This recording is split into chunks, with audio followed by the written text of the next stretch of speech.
Hi, I'm Arlene from Morrison's Flowers, and this is Dale, my designer, and we're going to show you a quick and easy way to make a beautiful centerpiece. And honestly, this is something that you could do. Go to one of your craft stores and buy, this is called Oasis. We happen to have it in a tray today, but you can probably get an Oasis ring without the tray. So you'll take your Oasis ring, dip it in water, and soak it for about 20 minutes. And after that, you're going to green it. So we've already greened this ring to save a little time. And now Dale's going to show you how she would start putting in the flowers. We've decided to go with an all ivory classic look because this is for a retirement dinner for a man. But our customer has requested a beautiful, luxurious centerpiece. So we're going to watch as Dale moves along. As you can tell, we've chosen roses. And when you have a special event, you don't want to use the buds. A good designer will know that you need to let your blooms open so that you have the most impact for your event. These are actually a blizzard rose, and we've had them in an opening stage now for 4 days, so that tomorrow at the event it will be in the exact stage that we want it to be. We've taken some hydrangea, which you can buy from your local florist, or you can buy from Trader Joe's. And if you saw Dale just now, she took one bloom, and there's little stems here. If you're lucky, they're nice and long. But you work within the stems and you cut them the length you want, and you scatter that around your base. And the hydrangea really gives it the luxury look. The roses also, but the hydrangea makes a lot of impact. And as you can see, she's just using 2 hydrangea to fill this in. And next, we've chosen some white spray roses. And these are similar, of course, to the rose, but they have a different texture and a different size. So they'll give it just a slightly different look. They'll fill in places where the larger blossoms wouldn't fill in. And they also extend around the edges to give you a wider look. And again, if you look carefully at what Dale's doing, she's cutting them where you can get more than one use. You wouldn't want to use this long blossom in your wreath. You want to cut it in certain areas so that you can use it in 2 places.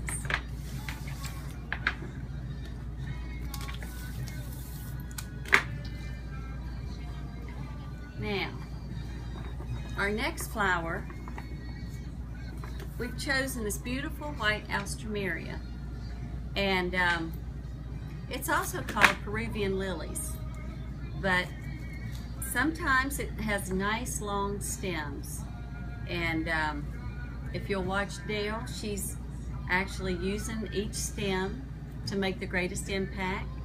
It's extending the ring, as well as adding a different type texture and feel in the wreath. And most of our flowers we choose in odd numbers. We're using 5 alstroemeria here. We use 9 roses, and the hydrangea was 2, but of course we were able to pull that apart.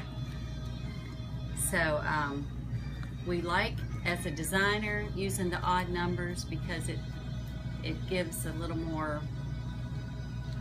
structure that we like to see.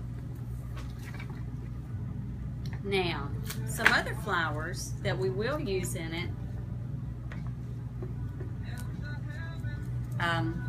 I wanted to give it a spring look, so I thought, what would that be? But what is more springy this time of year than tulips? And a lot of people don't necessarily see tulips as a flower to put in an oasis, but they hold up beautifully for an event. So I wouldn't be afraid to use tulips in oasis. And the one thing that you may not realize about the tulips is that they grow. So when we insert them into an arrangement, we either insert them a little lower or we put them in a way that when they grow, it won't outgrow the arrangement. But yes, tulips grow in water or in Sahara. What would you like to use next? Okay. These are the workhorse of any centerpiece. They're called chrysanthemums. We call them white flat tops, but really they're not a daisy, so they're not quite as casual as a daisy. And they fill in without being a focal, so they're a great flower just to bring around, excuse me, to fill in space.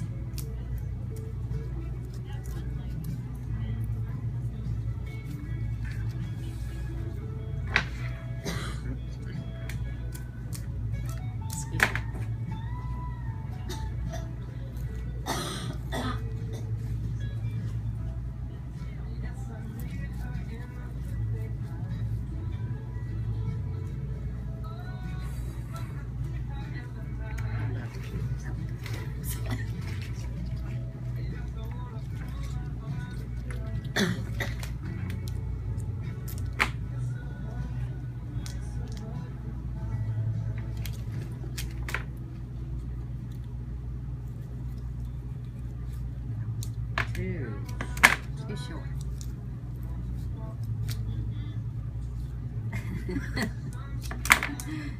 So as you can see, Dale is spreading out the tulips, but they have impact because they have the foliage that comes with them, and they'll be one of the focals even though they're a smaller flower. And again, we've chosen an odd number of 5.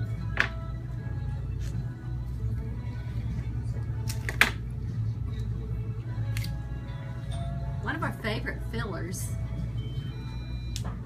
many people call this baby sprout, but this variety is called New Love. And we use different types of baby sprout for different kinds of arrangements, but this is the large baby spread that actually fills in beautifully. So it almost looks like a spirea, but this will fill in.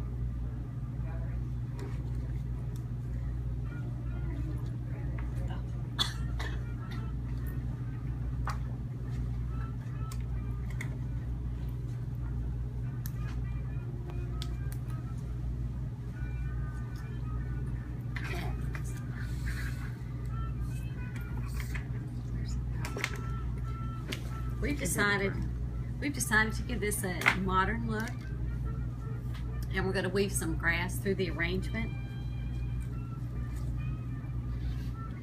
So she simply takes the stem. It has a nice firm end, so you place it in the end. She brings it around, and we attach the other end with a U-pin. And again, we're going to use 3 stems.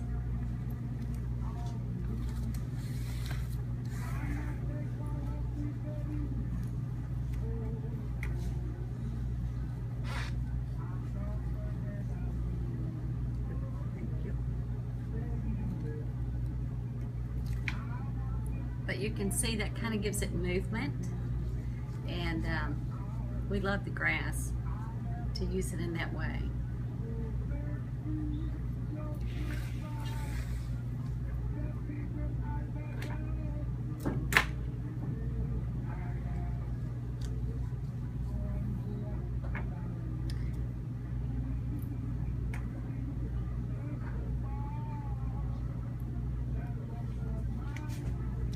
And that about completes our centerpiece.